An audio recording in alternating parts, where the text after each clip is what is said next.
Hello everyone, welcome back to my YouTube channel. Friends, जैसे कि last video में हमने पढ़ा था कॉन्स्टिट्यूशनल बॉडीज़। कॉन्स्टिट्यूशनल बॉडीज़ ऐसी बॉडीज़ जिसको हमारे कॉन्स्टिट्यूशन में एक स्पेसिफिक आर्टिकल मिला हुआ है, यानी कि जो ऐसी बॉडीज़ जिनका कोई आर्टिकल है यानी कि अनुच्छेद है, उनको हम बोलते हैं कॉन्स्टिट्यूशनल बॉडीज़। और अगर हम नॉन कॉन्स्टिट्यूशनल बॉडीज़ की बात करें, नॉन कॉन्स्टिट्यूशनल बॉडीज़ होती हैं फ्रेंड्स जो कि हमारे पार्लियामेंट में एक्ट द्वारा बनाई जाती हैं, जिनका कोई आर्टिकल नहीं होता और वो एक एक्ट द्वारा बनाई जाती हैं। ऐसी बॉडीज़ को हम बोलते हैं नॉन कॉन्स्टिट्यूशनल बॉडीज़, गैर संवैधानिक निकाय। आइए देखते हैं कौन कौन सी नॉन कॉन्स्टिट्यूशनल बॉडीज़ हैं। सबसे पहले हम बात करेंगे नीति आयोग। फ्रेंड्स, नीति आयोग की बात करेंगे हम। नीति आयोग जो है क्रिएटेड ऑन जनवरी 1, 2015, यानी कि 2015, पहली जनवरी 2015, 1 जनवरी 2015 को ये क्रिएटेड हुआ। रिप्लेस किया इसने planning commission. Planning commission friends जो आया था ये था 1950 में। 1950 में प्लानिंग कमीशन आया, जो कि उस टाइम जो पीएम थे वो थे पीएम जवाहरलाल नेहरू, यानी कि नीति आयोग आया प्राइम मिनिस्टर नरेंद्र मोदी के टाइम पर, और प्लानिंग कमीशन जो था वो था प्राइम मिनिस्टर जवाहरलाल नेहरू के टाइम पर। अब आपको ये समझ आ गया होगा कि नीति आयोग जो आया 2015 में, उस टाइम प्राइम मिनिस्टर थे नरेंद्र मोदी, क्योंकि इस तरीके का क्वेश्चन आ जाता है कि नीति आयोग कौन से प्रधानमंत्री के कार्यकाल के दौरान आया, और प्लानिंग कमीशन हमारे कौन से प्रधानमंत्री के कार्यकाल के दौरान बनाया गया। NITI Aayog prime minister Narendra Modi, planning commission prime minister Jawaharlal Nehru. 1950 का याद रखिएगा, प्लानिंग कमीशन 1950, प्लानिंग कमीशन 1950 और नीति आयोग 2015। अब उसके बाद अगर हम कंपोजिशन की बात करें तो इसके चेयरपर्सन जो होते हैं वो होते हैं प्राइम मिनिस्टर, यानी कि नीति आयोग के चेयरपर्सन प्राइम मिनिस्टर होते हैं। और गवर्निंग काउंसिल की बात करें तो सीएम होते हैं ऑल स्टेट के, यानी CM of all state, chief minister of union territories with legislature and lieutenant governor of other union territories. Governing council में CM of all state, chief minister with of union territories with legislature and lieutenant governor of other union territories. अब हम इसके function की बात करें। Functions जो होते हैं इसके, डिज़ाइन पॉलिसी करता है ये, and programme, spread cooperative federalism का काम करता है, और ये मॉनिटरिंग एंड एवेल्युएशन करते हैं। Also known as think tank. Friends, एक क्वेश्चन ऐसा आता है एग्जाम में कि ऐसी कौन सी बॉडी है जिसको हम थिंक टैंक के नाम से जानते हैं, तो आप याद रखिएगा ये नीति आयोग है, जिसको थिंक टैंक के नाम से भी जाना जाता है। नीति आयोग को थिंक टैंक के नाम से भी जाना जाता है, इस बात को आप ध्यान रखिएगा, क्योंकि किसी भी एग्ज़ाम में आपसे पूछ लिया जा सकता है। फ्रेंड्स, नेक्स्ट बॉडी है हमारी नेशनल ह्यूमन राइट्स कमीशन, यानी कि नेशनल ह्यूमन राइट्स कमीशंस। ये एक स्टेचुअरी बॉडी है जो इस्टेब्लिश्ड हुई 1993 को।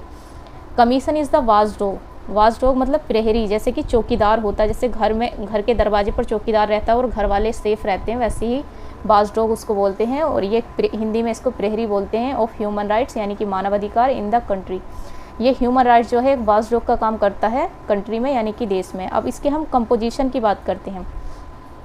फ्रेंड्स, कंपोजिशन की अगर बात करें तो इसमें एक चेयरपर्सन होता है और 5 मेंबर होते हैं।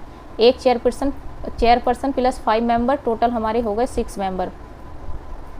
टोटल 6 मेंबर होते हैं, और अपॉइंटेड बाय प्रेसिडेंट, यानी कि ये अपॉइंट होते हैं प्रेसिडेंट के द्वारा on the recommendation of 6 member, on the recommendation of 6 member committee, यानी ये कमेटी होती है जिसमें 6 मेंबर होते हैं, जिसको हेड कौन करता है, प्राइम मिनिस्टर। टर्म पीरियड की अगर बात करें तो 3 ईयर्स। इसका term period 3 year until the attend the age of 70 years, यानी कि 3 ईयर्स या 70 ईयर्स। फ्रेंड्स, इसका टर्म पीरियड 3 ईयर्स या 70 ईयर्स, इन दोनों में से कुछ भी हो सकता है। आइए देखते हैं नेक्स्ट कमीशन है हमारा ह्यूमन राइट्स कमीशन। अभी हमने पढ़ा friends national human rights commission. अब हम पढ़ेंगे state human rights commission. State human rights commission की अगर हम बात करें तो ये created by 1993 through official gazette notification. Gadget की अगर हम बात करें तो ये पब्लिक और लीगल नोटिफिकेशन होता है। फ्रेंड्स, कंपोजिशन की अगर हम बात करें तो composition by chairperson plus 2 member, total कितने मेंबर हो गए, 3 member. Appointed by the governor. Friends, ये गवर्नर द्वारा अपॉइंट होते हैं on the recommendation of committee headed by chief minister. जैसे आपने नेशनल ह्यूमन राइट्स कमीशन में देखा कि वहाँ की जो कमेटी थी उसको हेड कौन करते थे, उसको हेड करते थे हमारे प्राइम मिनिस्टर। देखिए ये इसको हेड करते थे प्राइम मिनिस्टर, क्योंकि ये नेशनल में है। और ये स्टेट ह्यूमन राइट्स कमीशन जो है इसको हेड कौन करते हैं, चीफ मिनिस्टर। और वो नेशनल ह्यूमन राइट्स कमीशन में अपॉइंट कौन करते थे, प्रेसिडेंट। इस बात को आप ध्यान रखिएगा। और स्टेट ह्यूमन राइट्स कमीशन में अपॉइंट कौन करते हैं, गवर्नर। फ्रेंड्स, जो कि नेशनल में यानी कि यूनियन में जो प्रेसिडेंट की पोजीशन होती है, वही स्टेट में किसकी पोजीशन होती है, वो होती है गवर्नर की। इसलिए आप कभी भी कोई स्टेट से रिलेटेड देखें तो एक बार ध्यान दीजिएगा, वहाँ पे गवर्नर ही ज़्यादा होगा, क्योंकि गवर्नर की पोजीशन जो सेंट्रल में प्रेसिडेंट की है वही स्टेट में गवर्नर की है। अब हम इसके टर्म पीरियड की अगर बात करें तो टर्म पीरियड है 3 years till as of 70 years, removed by only by the president. Friends, इसको भी याद रखिएगा कि ये अपॉइंट तो गवर्नर द्वारा होते हैं, लेकिन रिमूव कौन करता है इन्हें, प्रेसिडेंट। ये आपको ध्यान रखने ज़रूरी बात है, क्योंकि अपॉइंट तो होते हैं governor, appointed by the governor, और रिमूव्ड बाय द प्रेसिडेंट। क्योंकि ज़्यादातर स्टूडेंट जो एग्ज़ाम में कंफ्यूज होते हैं कि जब अपॉइंट गवर्नर करते हैं तो रिमूव्ड भी गवर्नर ही करते होंगे, लेकिन ऐसा नहीं है। आपको यहाँ पर ध्यान देना होगा कि रिमूव्ड बाय प्रेसिडेंट। आइए देखते हैं नेक्स्ट कमीशन है हमारा central information commission. Central information commission अगर इस्टेब्लिश की बात करें तो year 2005 through the official gazette notification under RTI right to information 2005। Composition की अगर हम बात करें तो कंपोजिशन में फ्रेंड चीफ इंफॉर्मेशन कमिश्नर होते हैं, plus not more than 10 member, यानी कि एक चीफ इंफॉर्मेशन कमिश्नर और 10, इससे 10 से ज़्यादा मेंबर इसमें नहीं हो सकते। अगर हम टर्म की बात करें तो term prescribe by central government. Term जो होता है प्रिस्क्राइब किया जाता है central government until the age of 65। Appointed की बात करें फ्रेंड्स तो अपॉइंट होते हैं ये प्रेसिडेंट के through recommendation of a committee headed by prime minister. एक कमेटी होती है जो कि हेड की जाती है प्राइम मिनिस्टर द्वारा, और ये अपॉइंट होते हैं प्रेसिडेंट द्वारा। फ्रेंड्स, ये कमेटी को भी याद रखिएगा, क्योंकि ओनली प्रेसिडेंट इसको अपॉइंट नहीं करते, एक कमेटी होती है जो कि रिकमेंडेशन ऑफ ए कमेटी जो कि हेडेड की जाती है प्राइम मिनिस्टर द्वारा। अगर हम रिमूव्ड की बात करें तो इसको रिमूव्ड कौन करता है फ्रेंड्स, रिमूव्ड होते हैं ये प्रेसिडेंट के द्वारा। सेंट्रल इंफॉर्मेशन कमीशन जो कि आया 2005 में, यानी कि 2005 में, एक official gazette notification under RTI। उसके बाद कंपोजिशन में chief information commissioner plus not more than 10 member, यानी कि 10 मेंबर से ज़्यादा नहीं, याद रखिएगा। टर्म प्रिस्क्राइब्ड किया गया है सेंट्रल गवर्नमेंट के द्वारा until the age of 65, appointed by president on the recommendation of a committee headed by prime minister, removed by president. अब देखते हैं हम नेक्स्ट है state information commission. State information commission की अगर हम बात करें तो ये क्रिएटेड हुआ 2005 में 2005 through official gazette notification. Composition की अगर बात करें तो स्टेट इंफॉर्मेशन कमिश्नर होते हैं plus not more than 10 member. इसमें भी फ्रेंड्स CIC की तरह चीफ, जैसे इसमें चीफ इंफॉर्मेशन कमिश्नर थे और plus not more than 10 member, वैसे ही इसमें एक होते हैं state information commissioner plus not more than 10 member. अब ये अपॉइंट किसके द्वारा होते हैं, ये अपॉइंट होते हैं गवर्नर के द्वारा। फ्रेंड्स, अपॉइंटेड बाय गवर्नर, क्योंकि ये स्टेट इंफॉर्मेशन कमीशन है तो इसको अपॉइंट कौन करेगा, गवर्नर। और governor can remove state information commissioner. Friends, governor जो है रिमूव कर सकते हैं, इस बात का ध्यान रखिएगा। जैसे मैंने आपको अभी पीछे बताया कि जो पोजीशन सेंट्रल में प्रेसिडेंट की वही स्टेट की है, लेकिन हमने अभी कौन सी बॉडीज़ पढ़ी जिसमें ये रिमूव होते हैं, ये हमने स्टेट ह्यूमन राइट्स कमीशन पढ़ा था फ्रेंड्स। ये अपॉइंट तो होते हैं गवर्नर द्वारा, लेकिन रिमूव होते हैं प्रेसिडेंट के द्वारा। लेकिन ये स्टेट इंफॉर्मेशन कमीशन में ये अपॉइंट भी गवर्नर के द्वारा होते हैं और रिमूव भी गवर्नर के ही द्वारा होते हैं, ये याद रखिएगा आप। टर्म की बात करें तो प्रिस्क्राइब्ड बाय सेंट्रल